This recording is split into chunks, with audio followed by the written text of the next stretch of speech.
Here's my problem.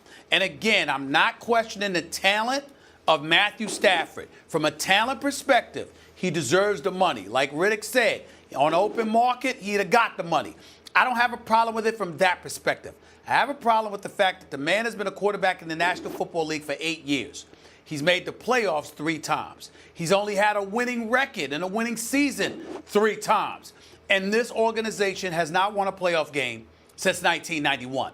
There is just something about me that has a problem with individuals that end up cashing in when the team never seems to.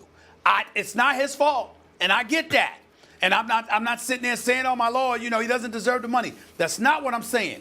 But when you are the $27 million man, largest annual salary in NFL history, damn, could you win a playoff game? I mean, I know you can't win by yourself, but when you're making that kind of money, figure it out. Figure it out, because Matthew Stafford has not ever won a playoff game. The Detroit Lions have not won a playoff game since 1991.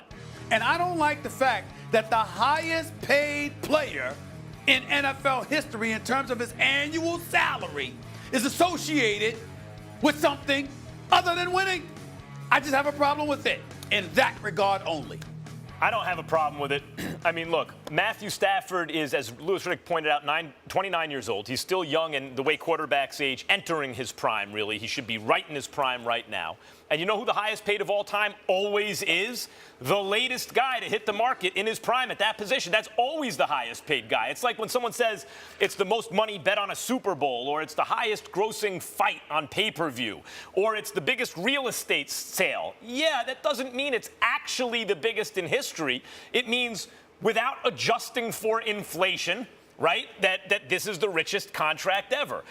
That's how it goes. Now, you may not like that, and you also may not like or the way that's reported at least, and you may not like the fact that he's not even the best player at his position in his division, right? Like, no one's confusing him with Aaron Rodgers, and he's now making more money than Aaron Rodgers because he's come up for his contract more recently.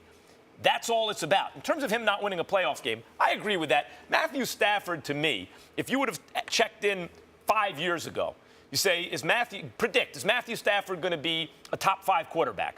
I would say of everyone in the league back then, you might tab him to join at the time Brady and Rodgers and Peyton Manning and Drew Brees, right? Maybe Roethlisberger, but maybe even ahead of Roethlisberger. In terms of his raw stuff, you might say that guy is going to be the next player to go from that middle-high tier to the elite tier. And though he puts up the numbers, I don't think people really consider him there yet. Now, is that a function of his inability to lead and make the whole greater than the sum of its parts? Or is that a function of the fact that he hasn't been on really good teams? Like, if you put Matthew Stafford behind an offensive line like they have in Dallas or in Oakland, with all those offensive weapons, maybe we think differently. If you put Matthew Stafford on Seattle, right, with like reliable receivers, not a great offensive line, but a great defense, maybe he makes now a playoff run. It's not really his fault that his team is only pretty good usually and not great. He also hasn't had a real running back in a while, to your point, on top of that. And this guy, he is clutch, you guys. He's led more game-winning drives than anyone since 2011. I get that he's not the best player in the league in terms of where you're saying he deserves that type of money. The question is, but he is a legit. Let me ask Stephen A. He is a legit quarterback. Stephen A., do you think he's a franchise quarterback or not? People misquoting me, misrepresenting me. Did I sit up there and say he couldn't play? Did I say this man was bereft of talent? This is what you did say, Stephen A. You said he doesn't win, and you said you don't think somebody should be the highest paid player in the league if they don't win. And what I'm saying to you is I just don't think it's the ultimate team sport, football. This guy has not had the team around him. Okay. I love this, Molly. Hold on to that. Okay. Because I'm going to remember this when y'all say something about somebody else. Because last time I checked, it's always been a team game, but it doesn't stop y'all from